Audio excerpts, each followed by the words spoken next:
Join me on a tour of Elmina Castle in Ghana, aka the point of no return. I am going to Elmina's Castle with the tour company Sorted Chalet. I booked this through the Afrochella experience, and not only are we partying together, we're getting that history. Elmina Castle is about 3 hours outside of Accra, Ghana. But before we made it to the castle, we stopped to get some good food and just to chill out at the beach. We were tired from the day before, but we definitely enjoyed our time taking pictures and just chilling.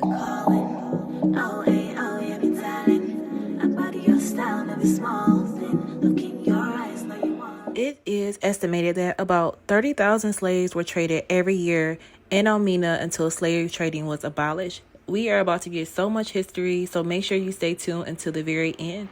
We also wore all white. Well, we were told to wear all white in representation of celebrating our ancestors.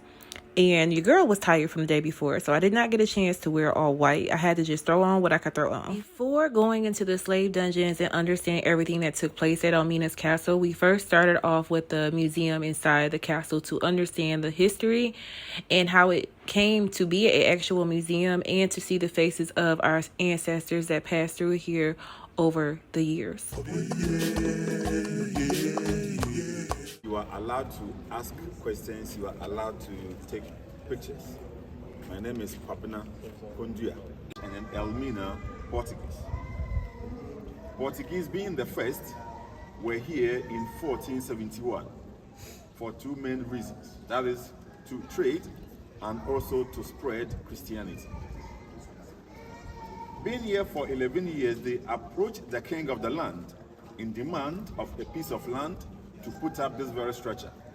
Initially, they were not in supportive of the idea. The king said that the presence of these Europeans is going to create confusion among us. So he preferred that they should come and go. But as they were insistent, finally, a piece of land was given for them to put up this very building, which is now we see today as the castle. Initially, every room that you will see on the ground floor, these were served as warehouses or storerooms. However, in the early parts of the 1500s, when European slave trade began, which they normally call it Atlantic slave trade, this then became dungeons where our ancestors were held captives for 3 months before they were sent to the Caribbean and the Americas. For a period of 155 years, that the Portuguese occupied this building, nearly 110 years was used for slave trade. In 1637, this slave dungeon was captured by Dutch, being helped by people of Elmina. Now, they were thinking that as Dutch were coming over, slave trade would stop. Unfortunately, it became what we say from frying pan to fire.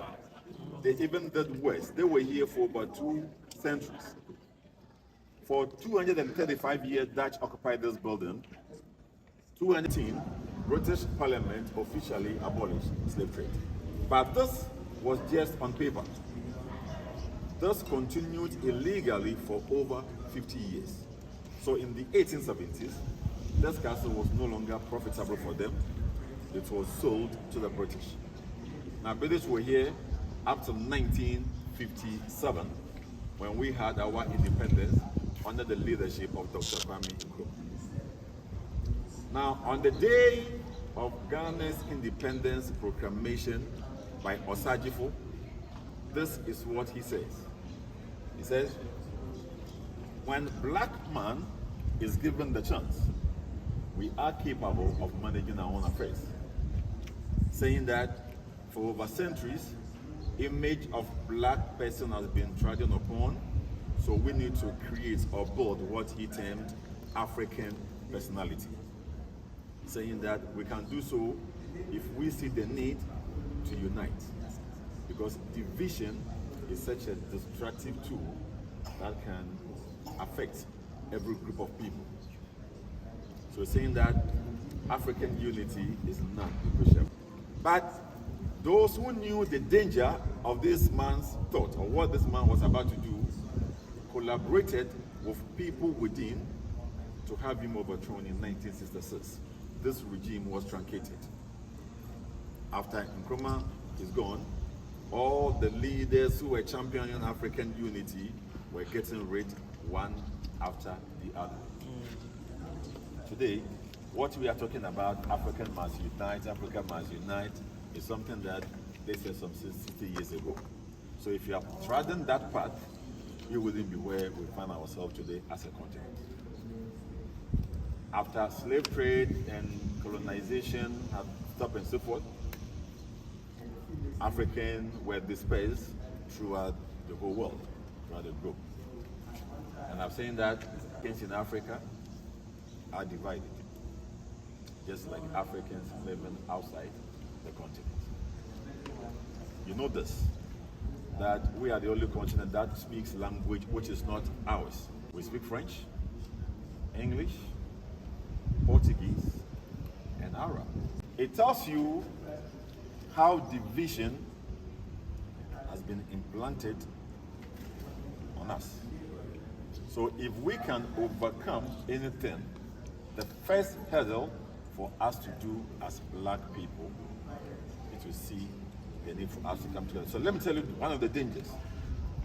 At the time of European slave trade, when the Europeans were occupying these slave dungeons, they had less than 100 Europeans who lived here. 1,000 Africans in the dungeons. When you look out there, millions of Africans were all around. Some of them were aware what was happening. They could have come and said, you, this 100 people, leave this land for all these to stop. We couldn't, because we bought into their propaganda. We allowed ourselves to be played into their game. That we were made to believe that those people going through this hell in the dungeons, they are not from our tribe. They are from different tribes. So tribal differences became our weakness. That is the danger when we allow ourselves to be divided. So today, these dungeons display how European kings were able to capitalize on our deficiencies, succeeded in dividing us, and have us enslaved. So now let's see the female dungeons, then we continue from there. So out of the 1,000 captives, 400 being female were here. Now, let's not waste my time. Let's walk through it.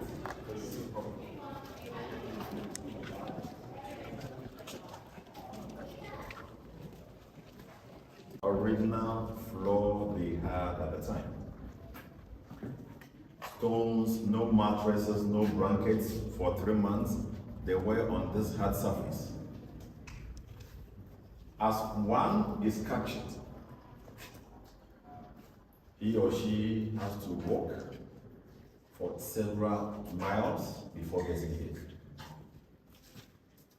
So the fittest, the strongest will survive this journey to the dungeons. Now here, little food was given, something just to sustain them. No toilets, no bathrooms. So all that they did was to provide them with buckets when they were expected to ease themselves. And whilst here, they were locked in chains, thinking they will escape. 5, 2, 3, 10 or more people were chained together. And if one of them wants to move this way, all of them has to come along. So you take it.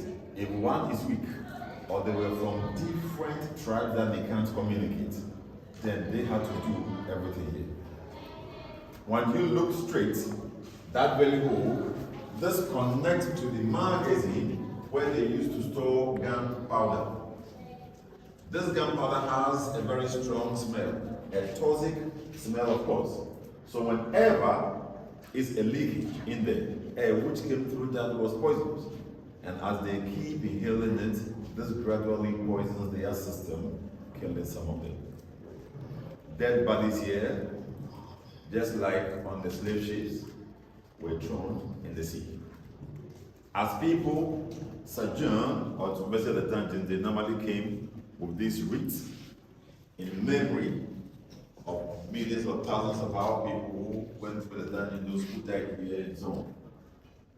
In the African traditional societies, we believe that the dead or the departed ones are not gone. They are with us. Which is why whenever we meet or we gather as a family, we pour libation, inviting them to grace and to honor the occasions. For us, the dead and the living, we are inseparable entity. Our ancestors are still here, so people do that, do libation, lay wreaths. Then we pray, they also rest.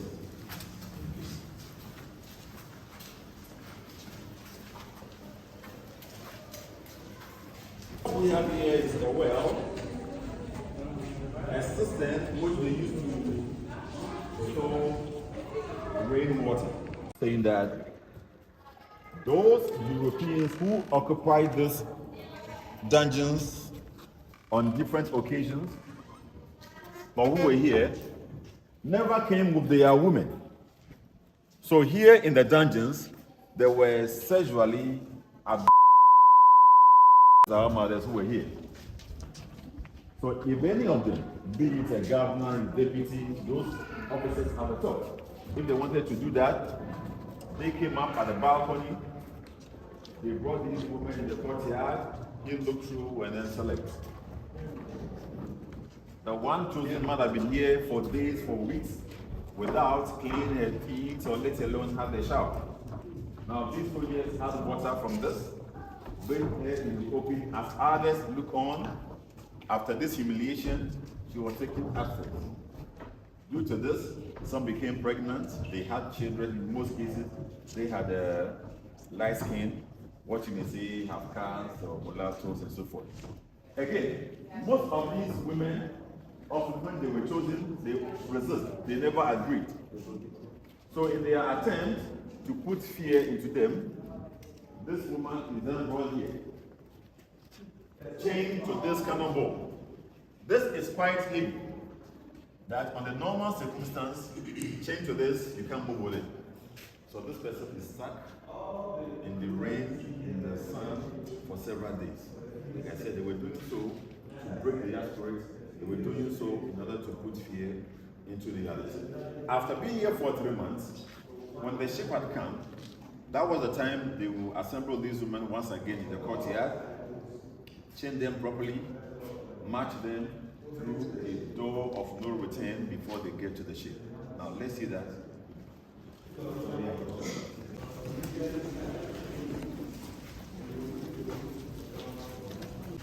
These iron bars, we fix them just to prevent accidents.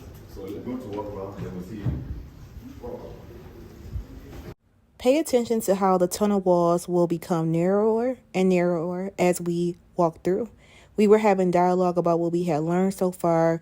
It was very frustrating. A lot of us were mad, just hurt that this went on for so long. Let me know what you think about everything that you saw so far in the comments. Be sure to share this video. As we head into the male slave dungeon, pay attention to how low below ground we are when we look up to see the windows. Just imagine being stuck in here for months and seeing the light so far out of reach. Just the mental things that they did to the slaves. My ancestors really just made me upset going through this tour.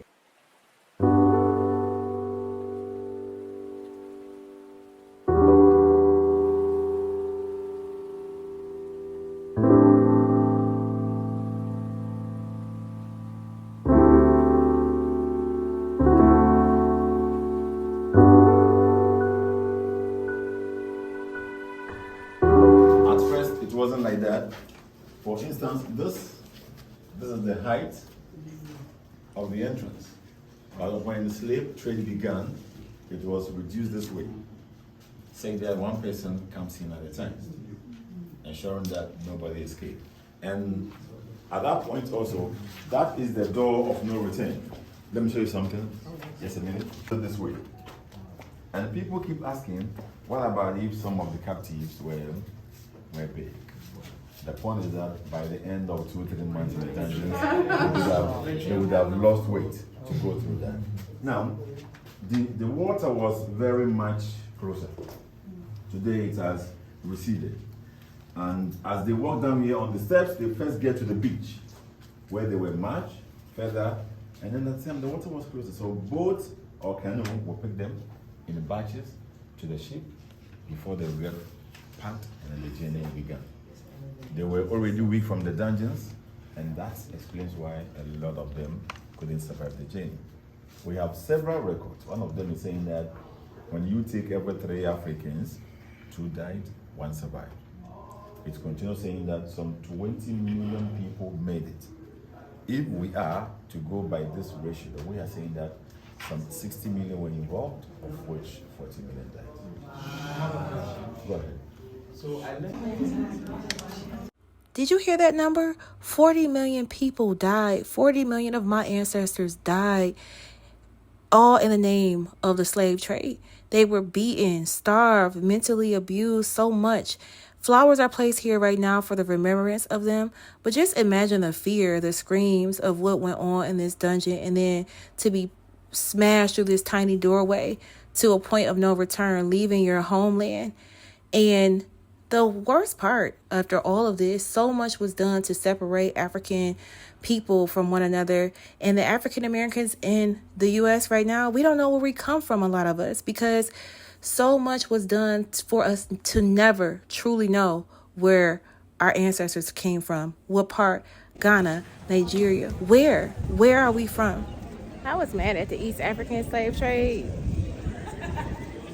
set up, but this one, just a lot more facts and a lot more people. It really makes you upset.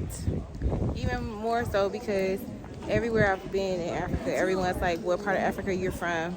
And the beginning of the tour, he's talking about all that goes into breaking up tribes. Even now, Africa as a continent has several languages. No native African language. It's all somebody else's language. So, yeah, just make you think. We are comparing these two.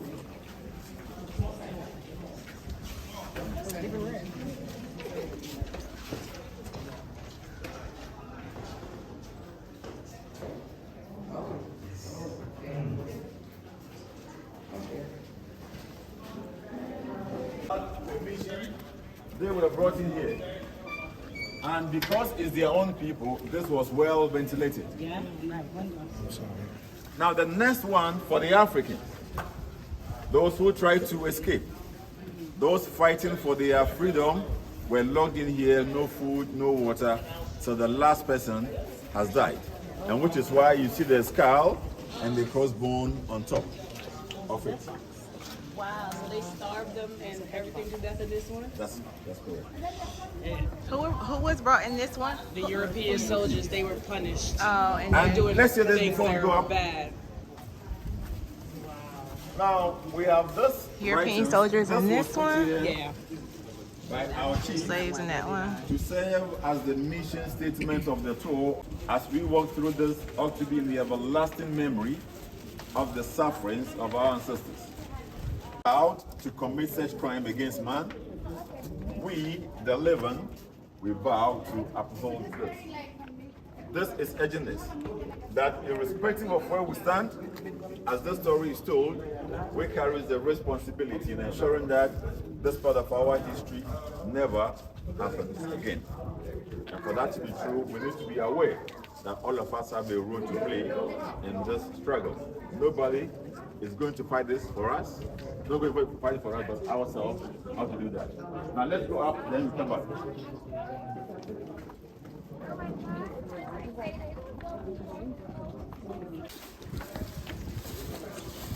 So, Cliff, what do you think about it so far? It's very cool. You've been here before? Now this is my first time. Really? Elmina Castle. It's really sad. Yeah. The way I was talking about slavery, the way they treated the black people. It's really not nice.